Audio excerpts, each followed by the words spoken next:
পোড়া মশলায় চিকেন তো অনেক খেয়েছো, কিন্তু পোড়া মশলায় কাতলার এই রেসিপিটি কখনো বানিয়েছো কি? যদি না বানিয়ে থাকো তাহলে অবশ্যই একবার বানিয়ে দেখতে পারো। এটা খেতে কিন্তু দুর্দান্ত হয়। হ্যালো এভরিওয়ান, আমার চ্যানেলে সকলকে স্বাগত জানাই। চলো তাহলে রেসিপিটি শুরু করি। তো এই পোড়া মশলায় কাতলা বানাতে আমি এখানে 4 পিস কাতলা মাছকে প্রথমে পরিমাণ মতো নুন, অল্প লেবুর রস, সামান্য গোলমরিচ গুঁড়ো আর পরিমাণ মতো হলুদ দিয়ে মাখিয়ে কিছুক্ষণ রেখে দিয়েছিলাম। এবার এই পোড়া মশলাটা বানানোর জন্য আমি পেঁয়াজ, আদা, রসুন আর টমেটোকে একটু অল্প পরিমাণে পুড়িয়ে নেব। এবার এইরকম একটা উডেন স্টিকে 2টো পেঁয়াজ, কয়েকটা রসুন, 2 কুচো আদা আর 1 টুকরো টমেটোকে ঠিক এইভাবে গেঁথে নিয়েছি।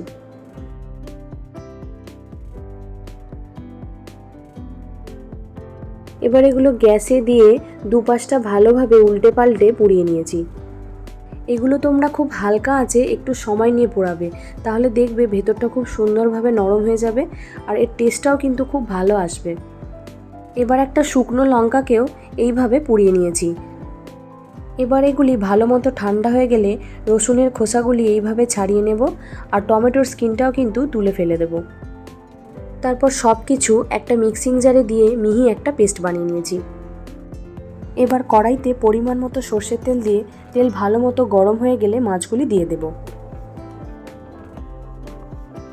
এদিকে একটা ভাজা মশলা বানিয়ে নিয়েছি।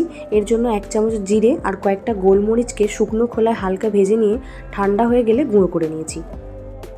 এদিকে মাছগুলো বেশ লাল লাল করে ভাজা হয়ে গেছে, তো এগুলো তুলে নিয়ে ওই তেলেই কালো জিরের ফোড়ন দিয়ে সেই বেটে রাখা পেস্টটা ঢেলে দেব। মশলা একটু কষিয়ে নিয়ে এতে সামান্য হলুদ গুঁড়ো, ধনে গুঁড়ো, কাশ্মীরি লঙ্কার গুঁড়ো আর পরিমাণ মতো নুন দিয়ে ভালোভাবে মিশিয়ে নিয়ে 2 চামচের মতো টক দই অ্যাড করেছি। এবার 1 চামচের মতো চিনি দিয়ে সব কিছু খুব ভালোভাবে কষিয়ে নিয়েছি যতক্ষণ না মশলা থেকে তেল ছাড়ছে। তেল ছেড়ে এলে পরিমাণ মতো জল দিয়ে জল ভালোভাবে ফুটিয়ে নেব। এবার এতে ভেজে রাখা মাছগুলি দিয়ে বেশ কিছুক্ষণ মশলার সাথে কষিয়ে নিয়েছি। যদি গ্রেভিটা বেশি রাখতে চাও তাহলে অবশ্যই এখানে জলের পরিমাণটা বাড়িয়ে নেবে। সবশেষে 1 চামচের মতো ভাজা মশলার গুঁড়ো দিয়ে ভালোভাবে মিশিয়ে নিলেই রেডি পোড়া মশলায় কাতলার এই ভিন্ন স্বাদের রেসিপি।